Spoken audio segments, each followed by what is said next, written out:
Madame, Monsieur, bonjour et bienvenue une fois de plus à la revue de presse ce matin, mardi 17 décembre 2019. Nous débutons au Cameroun avec le journal Mutation qui titre sur la Chante 2019, Tara le mal aimé. La mascotte proposée par le Cameroun, pays hôte, fait polémique. Les explications du président du jury, Théodore Odingui, et le décryptage de Joseph Onastama, chroniqueur culturel. Le jour titre sur Samba, le sous-préfet dépose une plainte contre le MRC. Des militants du parti ont été convoqués à la gendarmerie. Entrepreneuriat, comment la start-up Promagri veut accroître la production des agriculteurs africains, c'est le titre qui barre la une de l'économie. Cameroun Tribune informe sur les communes et communautés urbaines. Une nouvelle ère s'annonce. Des changements majeurs sont proposés par le projet de loi portant Code général des collectivités territoriales décentralisées. En Côte d'Ivoire, avec Fraternité Matin, c'est l'inauguration de l'amitié ivoiro-japonaise. Alassane Ouattara déclare « Ce projet est une preuve tangible que notre pays avance et avance bien ». Toujours en Côte d'Ivoire, c'est l'amélioration de la fluidité routière hier à Treichville, informe le Jour Plus. Ouattara a inauguré son 22e pont en 8 années de gestion et en plus 4 nouveaux échangeurs annoncés. Manœuvre pour empêcher le deuxième meeting de l'opposition Kafana, refuse Yupongo, à Bédié Bagbo Soro révèle le nouveau réveil.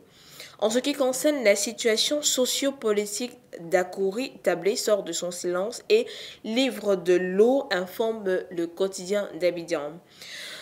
Déposant nos valises cette fois-ci au Bénin, c'est le programme d'action du gouvernement Bénin révélé, 3 ans déjà, révèle le matinal. La Nation, quant à elle, titre sur la restitution des trésors culturels du Bénin, nouvelle avancée dans l'agenda du processus. Toujours dans la même lancée, le Télégramme titre sur le patrimoine culturel du Bénin. Le Bénin et la France posent le pas vers la restitution des œuvres d'art.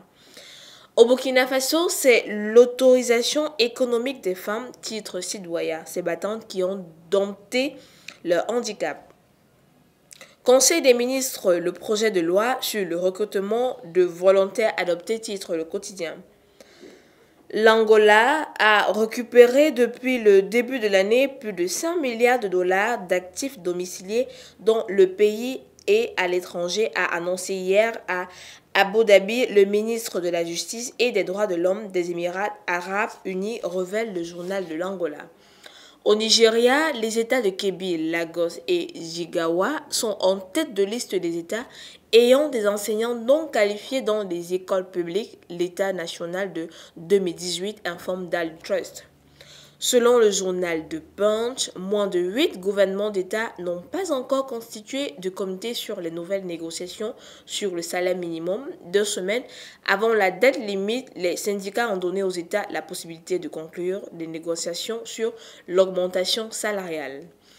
Au Zimbabwe, The Herald informe que l'ancien président sud-africain Thabo Mbeki a rencontré le président Mnangagwa et le dirigeant du MDC Alliance Nelson Chamisa séparément hier à Harare.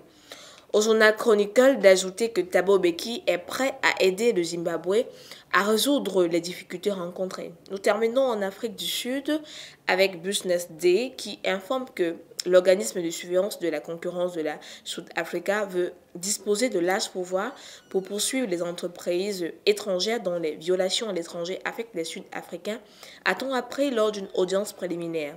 L'audience fait partie d'une affaire dans laquelle elle cherche à imposer des amendes à plus d'une douzaine de banques locales et mondiales pour avoir prétendument truqué le rang.